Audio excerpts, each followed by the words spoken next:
they're not reliable. And so someone could think that they are healthy and could then transmit the virus further, since lockdown measures are starting to be relaxed in many countries.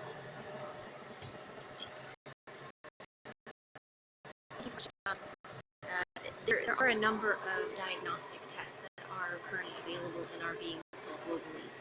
In fact, there's hundreds of them.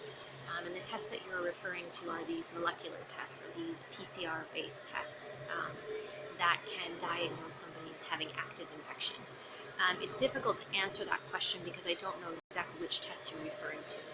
What is really important is that the tests that are being used by any governments or being sold, that there's clear results of how well these tests work. There are the possibilities that if they are not validated, we call validated, where we test them against known samples of whether samples are indeed positive or negative. It's very difficult to know if the test result that you're getting is a true result. And as you've highlighted, there are risks associated with having a false positive, thinking that you are infected and you are indeed not. And importantly, if you test false negative, or in fact you are infected and the test tells you that you're not. So there are some risks associated with being sold over the counter. Having said that, you know, the ingenuity, the rapid development of these tests is very positive, and we welcome this innovation. We welcome the speed at which these tests are being made available. But it is important that they're validated. It's important that we really understand how well they work. Bottom line, though, is that everyone that is out there needs to adhere to public health measures regardless. These include hand hygiene that the DG has just mentioned, and you've heard us mention, well, washing your hands with soap and water or an alcohol-based rub. Practice physical distancing, so where you physically distant from another person. Adhering to the public health measures that are put in place by governments. Practicing respiratory etiquette. These are the things that must be adhered to all the time, while we work through the use of some of these tests that are coming online. Thank you very much, for this answers the question from Isabel. Next question is from Joanne from Meetings Today. Joanne, can you hear us? Joanne, can you unmute yourself, please? Sorry, I did. Okay, thank you. Hear me now. Thank you. Meetings and conventions are part of the tour and travel industry, and we are incredibly confused about how WHO classifies mass gatherings. Around the world and in the US, groups don't know what that means. We're finding different standards within the United States, and I just saw someone mention what France is doing in terms of the ability to travel to meetings. We need guidelines about how WHO defines mass gathering and how we're going to go forward. Thank you. So thank you for the question. I will start, and maybe Mike would like to supplement. So the question around mass gatherings, there's different ways in which people are defining gatherings, just gatherings in general, in terms of, you've seen different governments put in place more than 5 people, no more than 10 people, no more than 50 people. Mass gatherings are obviously much larger than that.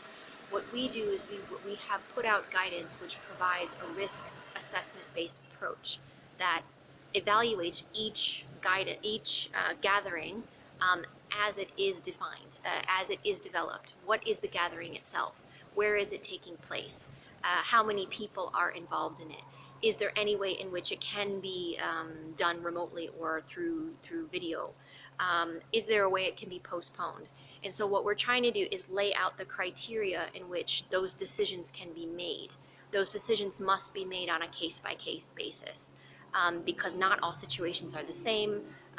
The area in which they are carried out have different ventilations, some are outdoors, some are indoors, so it depends. It's an unsatisfactory answer because we can't give you a yes or no. But what we try to do is we try to outline all of their criteria that you would need to take to be able to make that decision. The same holds true for travel. The same holds true for holding meetings some places. All of those decisions need to be taken on a case-by-case basis to determine if indeed that meeting needs to take place and if so, how that could be done safely. Thank you very much, Dr. Bankekoff. Next question is Radio France Internationale. Jeremy, can you hear us? Hello, do we have Jeremy from RFI?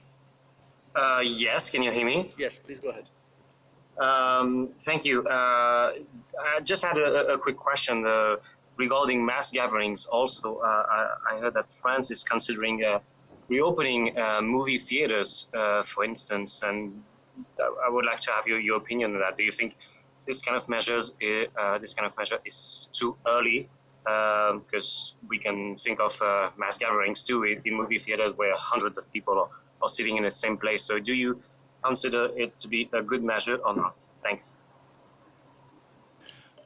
Yeah, I think we need to make a distinction here between what would classically be regarded as mass gatherings, which are large religious events, big sporting events where thousands and thousands of people come together and approach one point and then leave from a point, and they're coming potentially from across national boundaries or within national boundaries. So they're gathering events and they're large scale.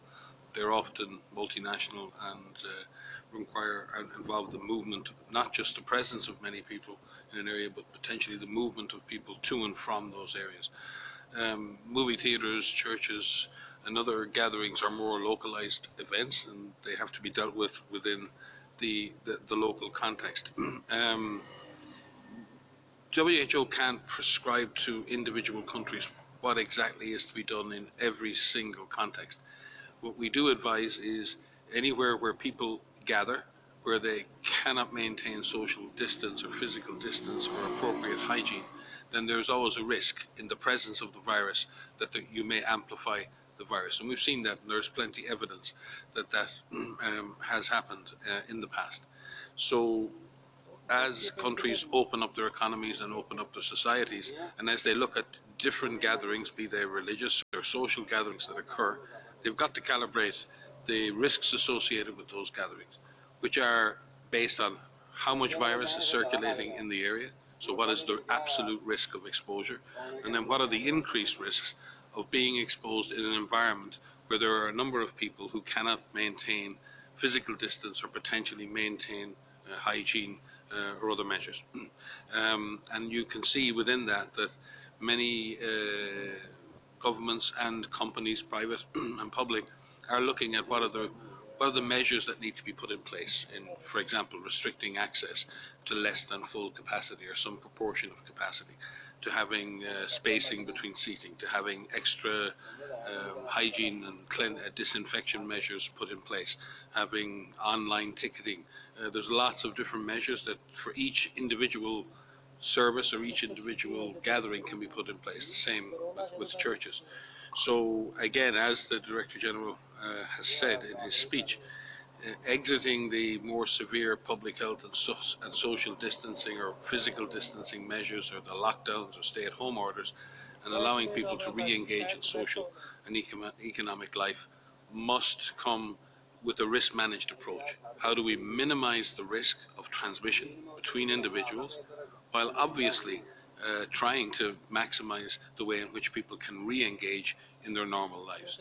And that is determined by the presence of the virus, that is determined by the risk of the encounter or the risk of the particular environment which people will come to, and the means and the ability of both the government, local governments, communities, and private sector owners to minimize those risks to participants or to clients. Thank you very much, Dr. Ryan. Next question comes from Italy, Luca Rossini from RAI. Luca? Luca? Hello, can you hear me? Yes, please go ahead. Okay, so regarding the contact tracing, what would you suggest to country like Italy to integrate manual and digital contact tracing in order to speed up not only the national process of contact tracing, but even the broader process of international process of contact tracing, which is very important when the border will be opened again. Thank you, and I think this is a challenge that's facing many countries right now. So I won't answer it in the specific context of Italy. I think when you speak to professionals in Korea and Singapore about what they did to make their contact tracing more effective, they will first and foremost tell you that they got more boots on the ground, that they went back to the basics of public health, finding cases at community level, community-based surveillance, more surveillance officers out there following up with people, making the phone calls, knocking on people's doors, finding out who could have been exposed, and ensuring that those who are suspected are tested and isolated, and then ensure that those who are in contact are given that information so they can protect themselves and their families, and are offered either home quarantine or quarantine in a third place. And this has all been aimed at breaking the chains of transmission. If someone who is infected has no further contact with other people other than protected health workers, their chances of passing on the disease are minimized. If a contact who is developing disease is aware of that and reports symptoms immediately, the chances of them infecting someone else decreases very, very importantly. And this is all going to that number that everyone talks about, the R number or the R norm, the capacity of one individual to infect any other individual. Contact tracing and case finding is not about surveillance or interrupting people's lives. It's about trying to identify those individuals who are sick and in trying to ensure that those sick individuals are tested and cared for, and that anyone who is in contact with them is monitored and then subsequently tested and cared for if needed.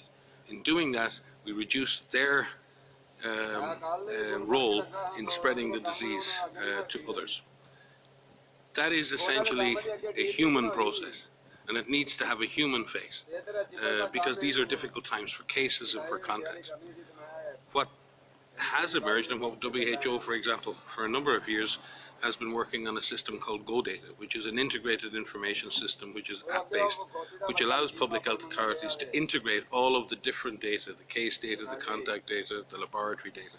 And we've rolled that out to a number of countries over the last number of months, and with increasing frequency now during COVID-19, and are willing to offer that to any country that wishes to implement it. The addition of apps that people themselves can have on their telephones that will give them information on their disease status or notify them if they've been in contact with an individual that is infected can obviously enhance the effectiveness of contact tracing and surveillance. And we've seen various examples of that emerge around the world and be put to use. They are an additional measure that will potentially enhance the efficiency of the contact tracing process, but they won't do it by themselves. In doing that, and we're very grateful for those countries and those companies and those innovators who are working on such tools, and we're talking with them every day. What we need to ensure as we roll out those tools, number one, that they enhance that process, and they're not seen as a replacement for shoe leather epidemiology. They're not seen as a replacement for the basic human workforce, the army we need to go out there and find cases. They can enhance the work of that workforce, but they can't do the work of that workforce. If we add those tools and give an extra boost to that process and become more efficient, then we'll get rid of this virus more quickly. But we also have to consider, and very carefully within this, that these tools must be used for that purpose and that purpose alone. And we have to take into account people's personal data protection, protection of their data, protection of their privacy, and ultimately protection of their human rights. I think all countries are trying to approach this in a very balanced manner, but we do believe that such tools are useful. We're very, very grateful to see the innovation, but we are very, very keen to stress that IT tools do not replace the basic public health workforce that is going to be needed to trace, test, isolate, and quarantine.